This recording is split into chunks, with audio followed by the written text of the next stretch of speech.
Agora a gente fala sobre foco de atenção. Nós, seres humanos, somos incapazes de prestar atenção ao mesmo tempo em todos os estímulos de uma fotografia.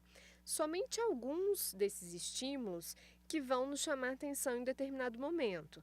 Por isso, o fotojornalista ele deve saber exatamente, claramente, como dar atenção a um determinado motivo, a um determinado assunto, porque nós vamos olhar para a fotografia e ver diretamente, ou vamos ser chamados a atenção para aquele assunto, ou para aquele motivo, ou para aquela pessoa que está sendo fotografada, né? Para o motivo principal daquela fotografia. E só depois que a gente presta atenção nesse motivo principal é que a gente pode colocar o nosso foco de atenção em outras partes da fotografia para buscar novas informações. Esses focos secundários, eles devem ser os elementos restantes, né? Eles estão ali para complementar a informação. Então, o fotojornalista, ele deve saber ordenar, hierarquizar a fotografia para gerar um determinado sentido.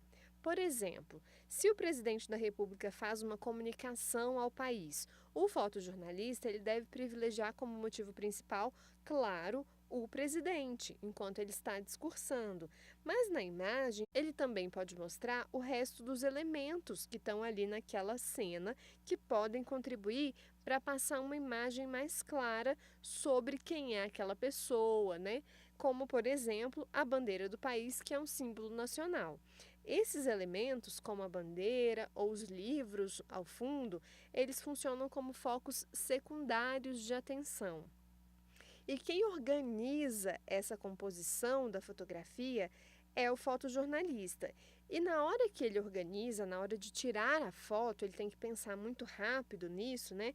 Ele deve levar em consideração vários fatores, né? Que levam a determinados pontos ou áreas de uma imagem, que levem o olhar das pessoas para esses pontos ou áreas. Por exemplo, a intensidade de estímulos provocadas, por exemplo, pela cor, pela incongruência, pelo isolamento de determinada pessoa ou objeto, pela repetição de objetos ou repetição de pessoas numa mesma posição, por exemplo, pelo contraste cromático, que seria o contraste entre as cores, contraste de luz e sombra e vários outros pontos que podem ajudar o fotojornalista a levar a atenção das pessoas para o que ele quer mostrar. E o fotojornalista, gente, ele tem que estar vigilante o tempo todo, porque ele não pode deixar que esses motivos secundários se transformem no foco da atenção da fotografia, né? O que distorceria a mensagem principal. Vamos lá falar sobre alguns desses fatores. O primeiro deles seria a relação entre a figura e o fundo. A psicologia Gestalt nos ensina que a gente percebe contextualmente configurações globais e não unidades dispersas. Então, quando a gente olha para a foto, a gente entende o que está sendo dito ali globalmente e não pontualmente em cada unidade dispersa daquela fotografia. A gente só percebe a foto sobre o fundo, a gente não percebe a foto tirando o fundo, a gente não consegue fazer isso na nossa cabeça, a menos que não tenha fundo, né?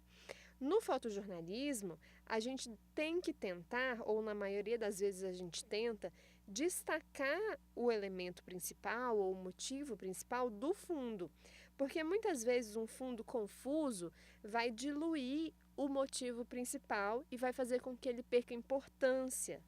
E aí fica difícil de construir uma mensagem clara com aquela imagem. Mas as relações figura-fundo, elas são dinâmicas, gente.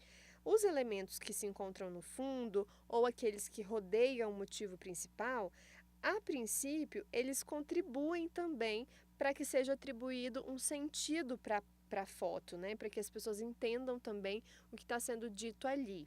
Então, o fundo não atrapalha totalmente, ele também contribui.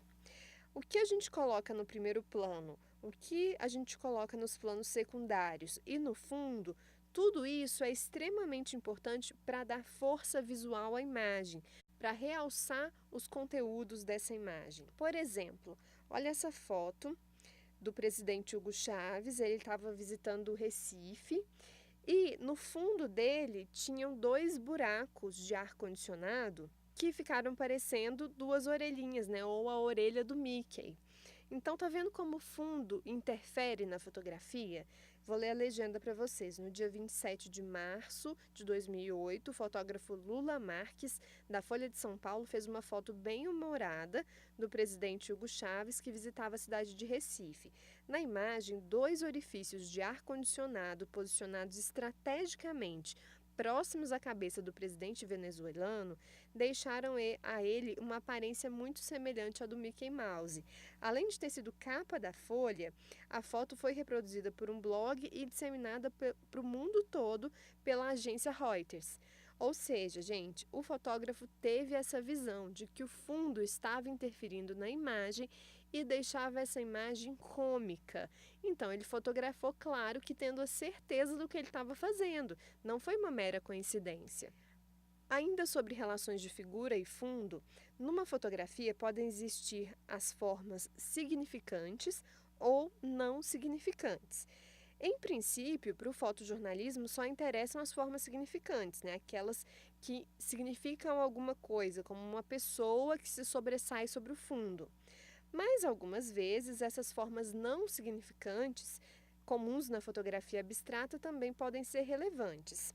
Por vezes, as formas significantes, elas interagem com as não significantes. Tudo depende da perspectiva e do grau de afastamento do observador em relação à fotografia. Por exemplo, na fotografia de um rosto, de um olho, por exemplo, a gente sabe que isso é uma forma significante.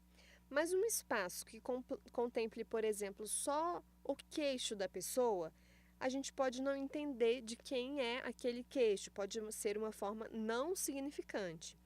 Então, os fotojornalistas, os editores fotográficos precisam ter cuidado com essas questões, sobretudo quando a gente reenquadra a foto, quando a gente corta a foto para caber em determinado lugar, porque uma composição significante pode se transformar em uma composição não significante. Uma composição não significante não serve para o fotojornalismo que quer informar alguma coisa, né? Então, por exemplo, uma foto do Lula, quando a gente mostra que está faltando o dedinho mindinho, a gente sabe que é o Lula. Mas talvez essa foto cortada não signifique que é o Lula. Talvez a gente pode imaginar que seja, mas a gente não tem certeza absoluta. Pode ser um outro senhor. Agora a gente fala sobre equilíbrio e desequilíbrio. Quando, a partir do centro, as linhas de força de uma fotografia, que são as linhas que conduzem o olhar numa fotografia, elas se distribuem de maneira equilibrada, a gente tem o equilíbrio na fotografia.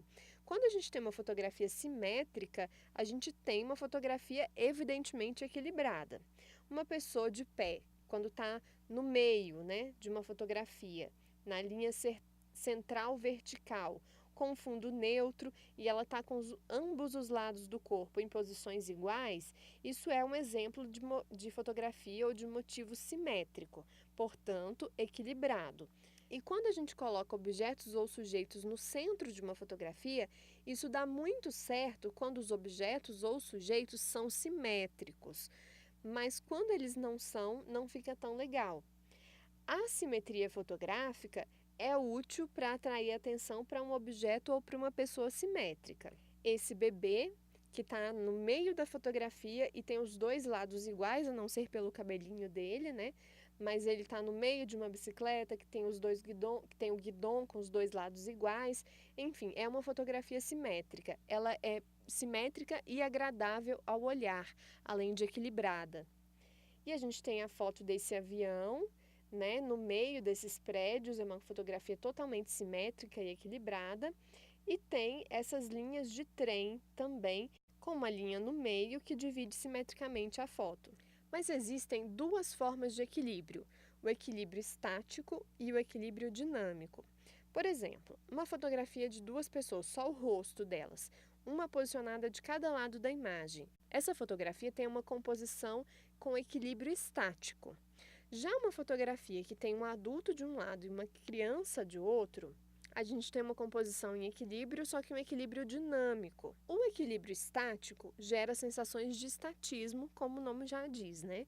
E o equilíbrio dinâmico produz uma certa tensão, que favorece uma leitura mais ativa da imagem. Exemplos de equilíbrio estático essas duas mulheres conversando na rua, essas duas gêmeas que estão uma de costas para a outra e esses dois gêmeos no muro. Eles são praticamente do mesmo tamanho, estão no centro das fotografias e causam um certo estatismo, um efeito de equilíbrio, né? E simetria. Agora a gente tem um equilíbrio dinâmico. Nós temos pessoas de estaturas diferentes. As fotos são equilibradas, mas é um equilíbrio dinâmico e não estático.